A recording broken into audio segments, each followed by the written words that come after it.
All right, so Jason, my story today comes out of the Big Sky State, Montana, in a much needed victory for plant touching operators over everywhere.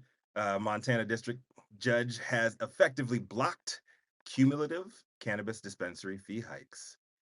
Under a new law recently signed by the state's governor, each additional Montana pot shop license is set to be more expensive than the previous. But a lawsuit filed last week by the big three sky operators, by three big sky operators, put a pause on the fee hikes, with many supporters hoping the shift becomes permanent. Here's what's going on in the Big Sky State. In May 2023, earlier this year, Governor Greg Giaforte signed into law House Bill 903, ordering cannabis retail owners to pay a fee that increases cumulatively by $5,000 for each additional location under the same license. So owners of two dispensaries would have to pay $5,000 fee for the first store and $10,000 for the second, amounting to a total fee of $15,000. Want to open a third, fork up another $15,000. A fourth, 20. Y'all picking up what I'm putting down here? Ultimately, each additional dispensary would be more expensive than the previous instead of a flat $5,000 rate Montana entrepreneurs were previously accustomed to. But last week, Lewis and Clark County District Judge Mike Minahan said that enough is enough. On November 8th, the district court judge granted a 60-day preliminary injunction blocking the state cannabis regulators from collecting additional fees from dispensary owners owning multiple facilities beyond the original flat $5,000 structure. Minahan also ordered fees already paid by licensees exceeding the flat $5,000 fee structure must be earmarked by the state's Department of Revenue and returned if they're deemed to be permanently enjoined or if the provision is stricken from the state law by court order. Hold on a second. Cannabis Business Times noted that under Montana's voter approved adult use initiative that passed with a 56.9% majority in the November 2020 election, the state's Department of Revenue cannot impose fees that, quote, exceed the cost of required background checks and associated administrative costs of processing the license. In other words, cannabis licensing fees may not exceed the amount necessary to cover the state's costs for implementation and enforcement of the industry.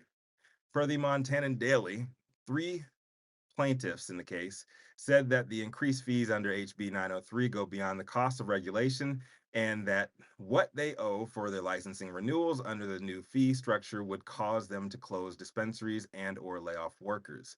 Before Minahan's injunction, the Attorney General's office argued on behalf of the state, since Montana has the fourth largest land mass in the nation, that the financial burden of regulating an adult use industry is greater than that in smaller states, claiming dispensaries have opened everywhere and in unique areas, all of which must be regulated. And all of this makes time and resources for which the taxpayers in Montana should not be on the hook.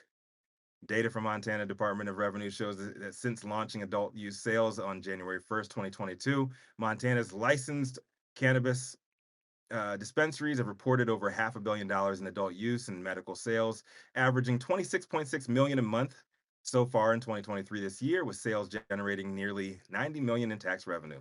California was the first state to legalize medical cannabis in 1996. Since then, we've seen medical access expanded to 40 states in the union and Washington, D.C., and adult use in 24 states, plus, once again, Washington, D.C., because Jason doesn't think it deserves to be a state. But it hasn't been all sunshine and rainbows along the way. From municipal levels up to the broad view of the federal government, the one thing each state's failed at is passing forward-looking legislation in favor of plant-touching operators from the jump so they can grow. State after state, we've seen special interest groups and large corporations with ulterior motives hijack community narratives, leaving the ones who initially fought for a regulated industry out to dry. Much of it's because states use the wait and see approach, waiting for others to do it first, then emulating their failed approach at progress with heavy-handed suffering on the tail end for bright-eyed, eager to operate licensees. Could Montana, the big sky state of all places, be the state that finally breaks this change? This chain? I don't know. I don't know, man. I'm gonna leave it up to you. I'm just Rico Lemit, the dopest dad on the street for High Nine News. What do you guys think?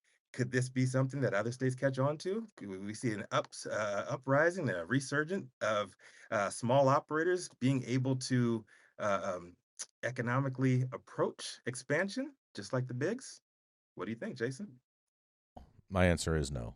I'm not. No.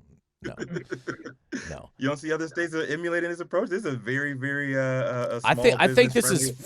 fantastic news, Rico. Okay, so I don't want to detract from that, but your question was, is this one action going to allow smaller shops to level up like the so-called MSO big boys? And I'm not.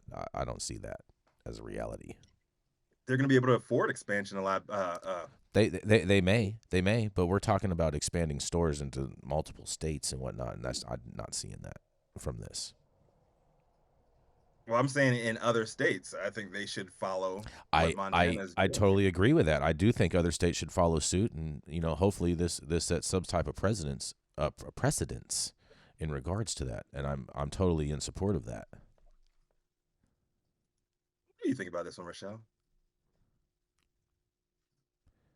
Rochelle? I agree that like they should, but will they? But we have been seeing it happen in other states, right? Like dispensaries and operators are banding together to, bring out lawsuits and try to take on the man. And I don't think it's, too unrealistic to believe that they could band together. Will they succeed? That's another question.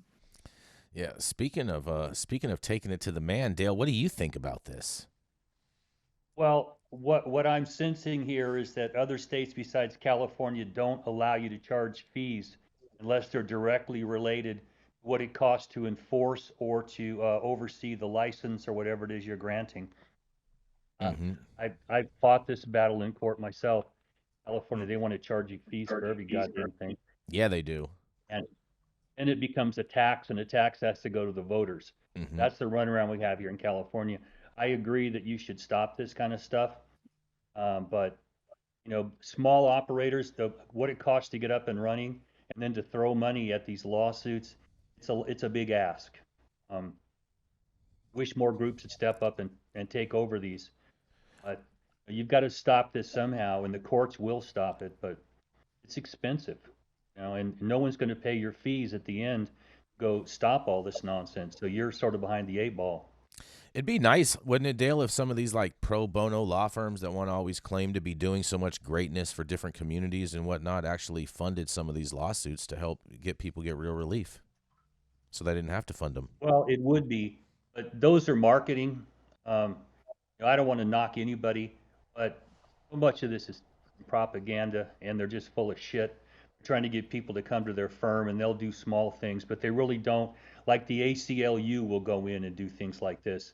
Um, but other law firms, they got a bottom line. It's a business, Mm-hmm. and it's just, the money's not there, and so you've got to people fund it somehow because attorneys are loath to work for free for too long. It's sort of part of the industry. It is a business, and Mm-hmm. it's expensive to litigate stuff. Yeah, Indeed. I that was going to is. say that if you open up and they charge you the 5,000, then you have to open. Then you want to open up, another, or you want to get another license, and they charge you the 10,000. I don't think that that's bad. I don't think that that's bad at all because you have to think about if you're opening up another one. Clearly, the first one was successful. You've done great off of your first licensing, and you're looking to expand. And for them hitting you, excuse me, for them hitting you a little more, I think that it allows people to kind of enter into the market to try to get theirs initially, and it kind of, I don't think that. Well, I don't know. I guess it could be a double-edged sword because the people who aren't big They do. corporations don't really have that money to shell it out. You know what I mean? So it's like Mm-hmm. it allows Yeah. big corporations to kind of knock out little men too. So it's a double-edged sword. A Well, it double-edged. really is a question of what does the power of the state amount to. They have the power and the right to go in and do these kinds of things, and the state should be held to standards that if you have to charge a fee, then it's got to cover the actual cost. You can't make money off of it. That really is Right. the pissing match here, Oh, Tony. they hate that one. Because yeah, Right. if you're And you see, successful, yeah, that's all well and good. But if it costs $5,000 a year to go out and monitor a license, and you keep tagging 5,000 more on for the next one, that's not reasonably related to the cost of enforcement. That's raising capital. That's a tax. Mm-hmm. And citizens have made it clear, you're not fucking taxing us unless you get our permission. Okay? And yep. that's the battle. I wish everybody would be successful, but the state thinks it can do any damn thing it wants, and sometimes it's got to be punched right in the face. Well, I don't know about anybody doing that because as far as I, from my lifetime, I've seen the state do what they want. So I State. wouldn't know. Well, I just tried a case over the state taking or a county taking $13 million from growers, and they never were able to grow a legal crop, and we want the money back. Okay? Yep, So this does happen. and Mm. they're not protecting nobody either. So they're talking about enforcement. They're talking about, it costs money to regulate this shit. Where's all that money going to? Mhm. Well, there's supposed to be an accounting. This is sort of the runaround. In California, we started with Prop 13 back in the 70s, and we've had 4 of these come up on initiative where the voters have said, just stop this shit already. You don't get to raise money with a fee. And if at the end of the year you made money, then the next year you drop the fee. That's how this goes. If you're going to do a tax, ask the voters. And if they say, yeah, tax it, put in the general fund, wherever, we don't give a shit. Okay, that's a whole different story. This is a gouging. And this industry gets gouged every day. Yeah, they do. It's just horrible. In every state too. It's not just Every limited to state. one state. It's every state. Big Every shout out to the Big Sky State. Big shout out to Montana. I yes. hope more judges develop the cojones to do the same. You know what they call it, Rico? They're a libertarian state, okay? And they don't like Big Brother telling them what to do. You Anarchy. get out of my life. You know what? Yeah. That maybe that's where we get the most support here. You know what they call Montana, Rico, right? What they call it? God's country. And on that, we're gonna go That's, to a I mean, commercial. that's what every country place says. And, I'm No, from no, no, no, Fluent no, County, no, no, no, Virginia. They no, say, no, oh, no, it's no, God's no, country. no. Oh, it's No, God's country. Montana's claimed that. That's been, you know what I mean. Florida claims heaven's doormat, and Montana claims God's country. Heaven's doormat. Yeah. I think Kinda Florida's more chilly up there. more of heaven's bath mat No, than no, a no, no. doormat. It's heaven's doormat because basically that's where Soak up seniors. water. No, well, no. That's because that's where seniors flock to retire, and then basically that's then the next stop is heaven's doormat. I say it's more of the bacteria infested bottom of the bath mat that you refuse to throw in the washing machine every week. So that's Florida I is. have a housekeeper for that, but nonetheless, we're gonna go to a commercial. And we're gonna be right back.